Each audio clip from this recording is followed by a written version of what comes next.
Hello, everyone, and joining us today is Jeff Salzenstein. He's a former top 100 ATP player, also an All-American at Stanford, and now a leading coach and entrepreneur in the tennis world. Jeff, welcome to the Recruiting Hot Seat. It's incredible to be here today. Thank you so much for having me. So I'll give you a minute or less just to talk about yourself a little bit, so that the audience, us and my age, we all know who you are, but there may be a younger audience that doesn't. So please. Well, I don't know if everyone our age knows who I am. I like to joke that I'm almost famous. I played on the pro tour for over a decade, got to top 100 in the world at the age of 30 after 2 career-threatening injuries, a lot of failure, a lot of losses, doing a lot of it alone. And I went on this journey to understand performance and health and well-being. And before that, I was an All-American at Stanford, played for the legendary Coach Gould, the greatest tennis coach of all time. And before that, I grew up in the tennis state of Colorado. Ha ha. It's a ski state, but somehow I came out of Colorado, went on to play at Stanford, and then played top 100 in the world tennis. And then now I'm a leadership speaker and performance coach. So I work with founders, I work with athletes, I work with CEOs, executives, teams, and we help them own their zone. And maybe we'll be talking a little bit more about that as we go along, but that is what I'm up to right now.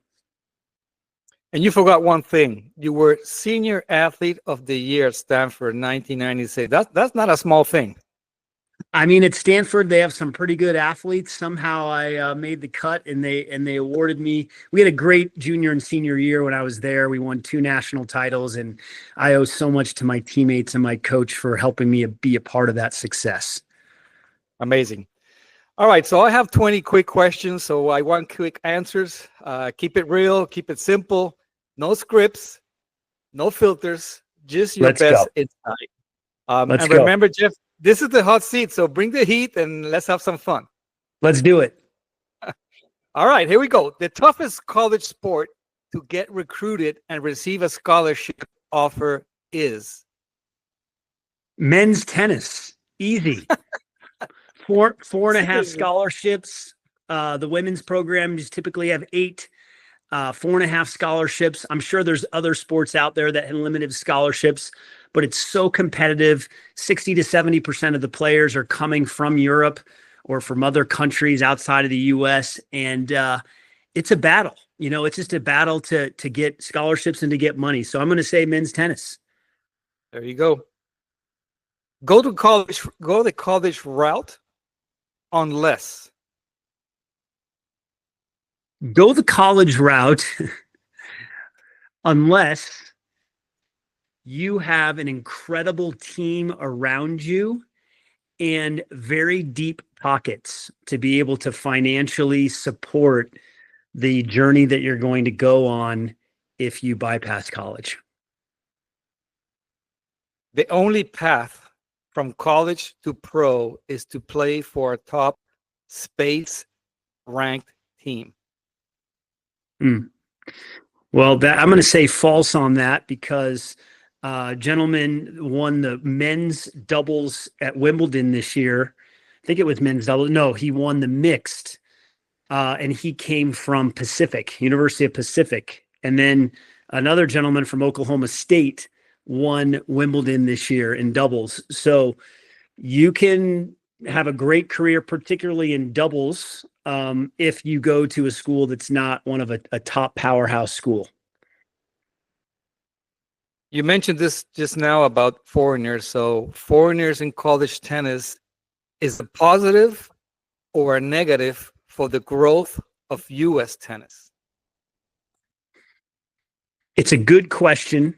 I don't know if I have the answer to this one, but it is funny to me that many people complain that 60 to 70% of the players come from Europe to play tennis over here. And yet in 1996, I was playing a bunch of foreigners too. At Mississippi State, at Mississippi, they were all foreign. So I don't know if it's changed that much in 25, 30 years. And for me, I believe that competition raises the bar. So if we didn't allow as many Europeans to come over, I think the quality of the tennis would be watered down. So I don't know if it helps the growth of the game, but it certainly raises the bar of the level that we need to be playing at the college level by having so many Europeans playing college tennis. And by the way, college coaches need to keep their jobs, right? That's right. They got to win. Yep. If I'm a small college player, I'd rather quit tennis and go to a large college. Can you ask the question again? If I am a small college player, Oh, I would yes. rather quit tennis and go to a large school. So every situation is different, but tennis is a sport that teaches you so many lessons, and the leadership lessons that I learned at Stanford, I realized it was a big school, but the leadership lessons I learned there playing for a coach that could lead me was powerful. So I imagine at a small school, it's a very important time in your life where you're developing. Hopefully you have a coach that is a good leader, and even if they aren't, you have a chance to learn many life lessons on and off the tennis court, the discipline, the habits, the practices that will serve you later in life. I can't agree more with you. Here goes a multiple choice. A, I'm going to be the number 10 roster player in a highly ranked top Division I program. B, I will end up being number 7 or number 8 in a non-ranked program, D1 program. Or C, I'll play top 3 in a D2 or NAIA program. What should I choose? Well, you interviewed me today and you put me on the hot seat, and then I have to come back to you with on many it depends because I'm a situational coach. Every situation is different. Every player is different. Every family is different. For me, I decided to go to Stanford knowing that I may not start. I may play number 7 on the team. I made the decision not based on tennis. I decided if I could never play tennis again, where would I be happiest? And I chose Stanford. The tennis part worked out.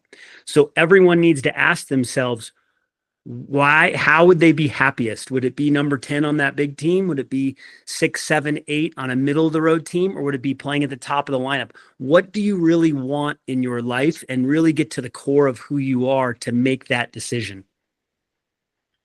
And I have a great story. One of the clients that we work with, Alex Kiefer, he ended up going to University of Virginia knowing that he wasn't going to make the top 6.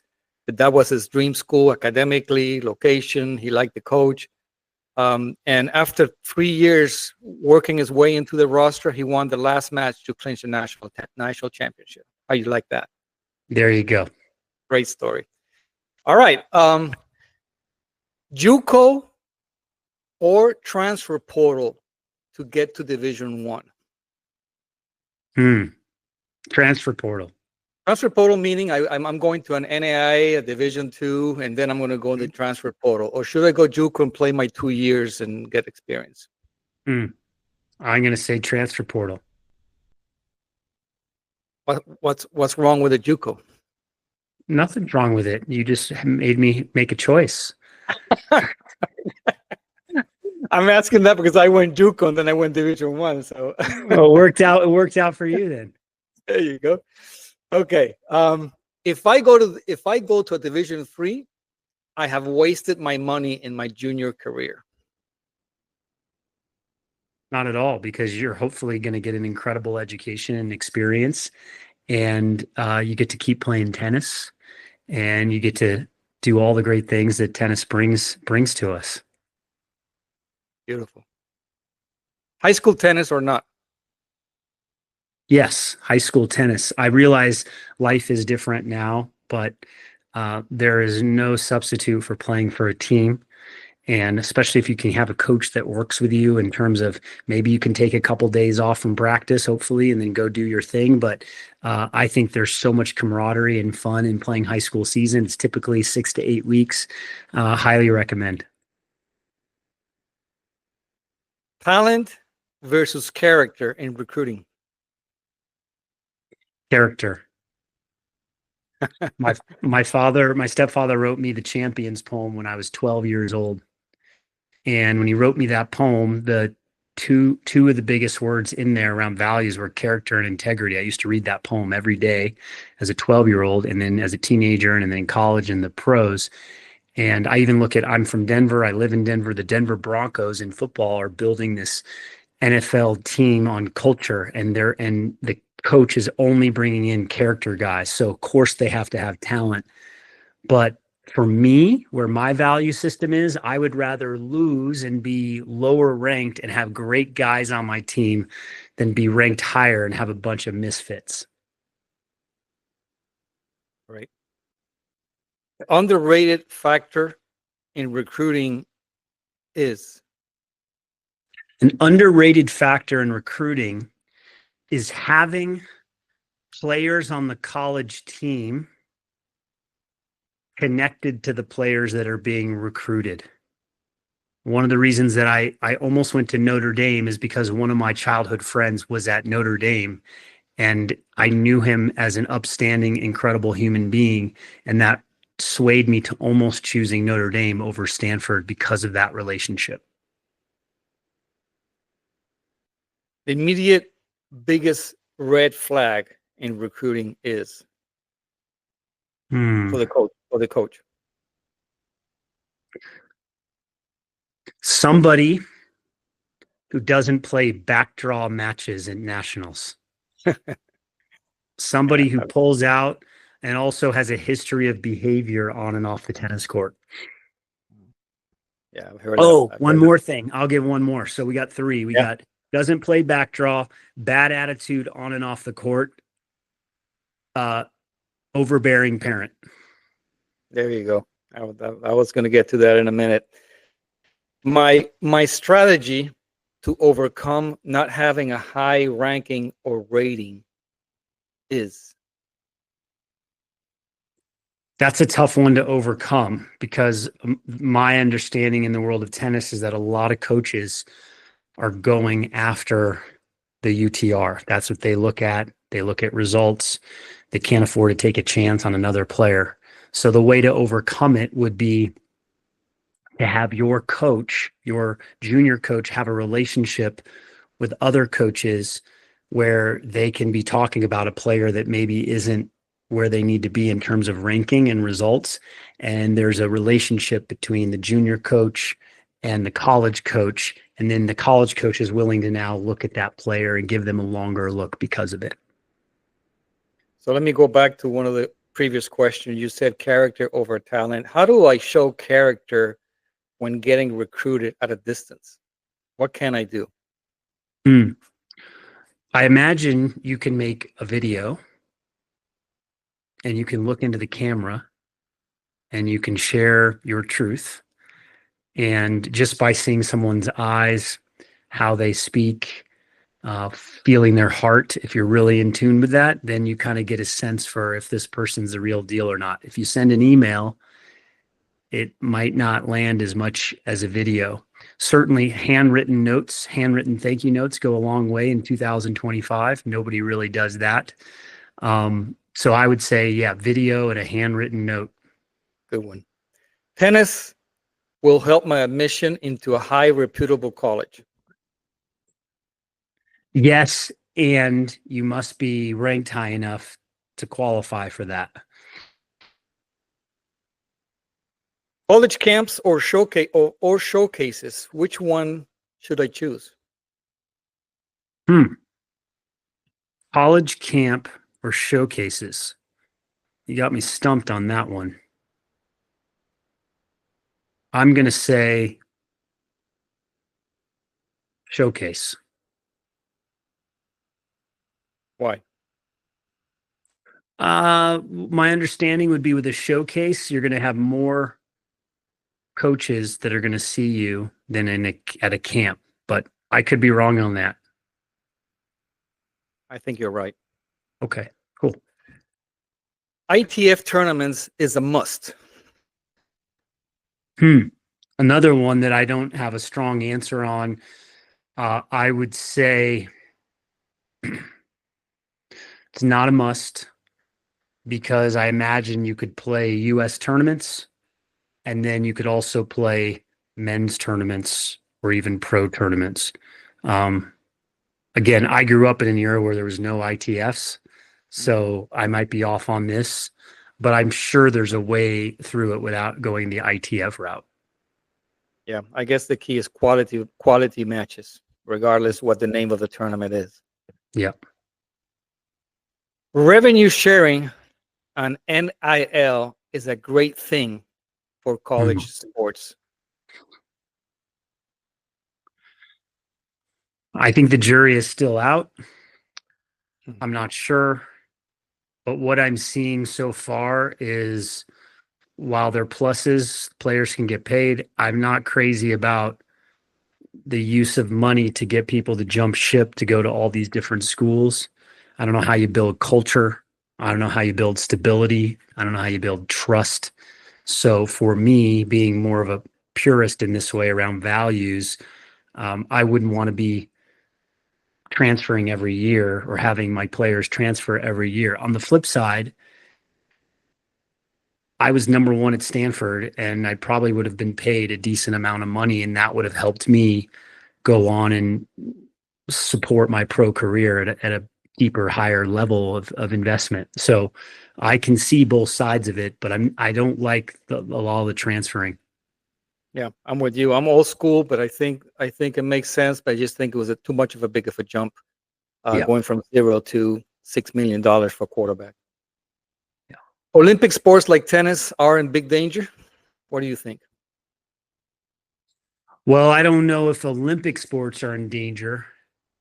I have reservations about the health of the sport of tennis, even though I hear on one side the numbers are up, the stats are up, but I don't see that in other ways. So I have real concerns about the health of tennis, for a few reasons. One, the sheer expense to be a great tennis player is astronomical.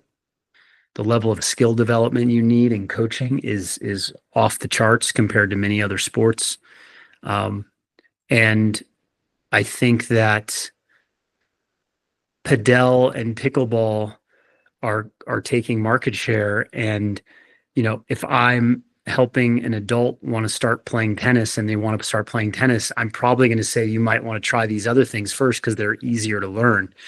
And then if I'm a father and I've got kids, I'm probably steering them more towards even pickleball just for the community aspect of it, for the team aspect of it.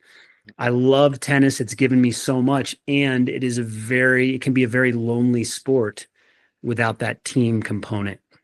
So I think that's going to hurt the growth of tennis going forward. 100%. In one sentence, your best advice to junior players in the recruiting. One sentence. The best advice I can give to a junior player in the recruiting process is to run your own race and keep focusing on getting a little bit better every day without fixating on the results and the rankings. In one sentence, your best advice to academy and club coaches towards their players. My best advice for academy coaches, and what was the other? Academy coaches or club coaches. Or club coaches. Develop yourself personally and professionally. Be focused on personal and professional growth so you can show up as your best self, inspiring these young kids that are looking to you for mentorship and support in a healthy environment. In one sentence, your best advice to parents in the recruiting process. When they finish a tennis match or things aren't going well, ask them if they want ice cream or pizza instead of giving them critique. Okay, great. Didn't hear that one before. All right, so how does, and this is your expertise, how do stress reduction and resilience give athletes an edge in recruiting? I talk a lot about increasing the capacity to handle stress. The pressure that many kids are feeling these days is astronomical. It is so high. And if you don't have the capacity and the skills and the tools to handle it, you will break. So you must be always developing your capacity to handle anything that comes your way in life, whatever setbacks, little, big, small, large, doesn't matter. So having the tools and the foundation in place, that means you're eating well, you're sleeping well, you're aware of your mindset, the words that you use, you have a breathing routine, you have the right people around you that are positive and inspiring, your environment is positive. All those things help to increase that capacity to handle stress. And that once you build that foundation, then you can take that with you on the tennis court, and then you can take it with you in life post tennis, and you'll have that capacity when things don't go your way in life. Wonderful, Jeff. This is amazing. And we reached to minute 24, so we just passed a little bit, but you did an amazing job. Jeff, how can parents or players or coaches reach you? Sure. You can go to jeffsalzenstein.com. It's a mouthful to say and to spell. It's SALZENSTEIN. You can also find me on LinkedIn. I post 5 days a week there. I'm always sharing inspiring stories and lessons where people can learn to own their zone. And owning their zone means zone 1 is restore the body. You take care of your body. Zone 2, you rewire the mind. You focus on your mindset. And number 3 is you reconnect to the heart. You learn how to emotionally regulate on and off the tennis court. You get those 3 zones in place, life and tennis just keeps getting better and better. You can also find me on Instagram too, at the handle Jeff Salzenstein. Thank you, Jeff. And that's a wrap for today on the Recruiting Hot Seat. Big thanks, Jeff Salzenstein, for sharing your straight talk and powerful insights. I have enjoyed this conversation, and please, if you, the audience, enjoyed it too, please like it, share it, follow us, and remember, no fluff, no waste time, and that's the Recruiting Hot Seat. So thank you very much, Jeff. Thank you.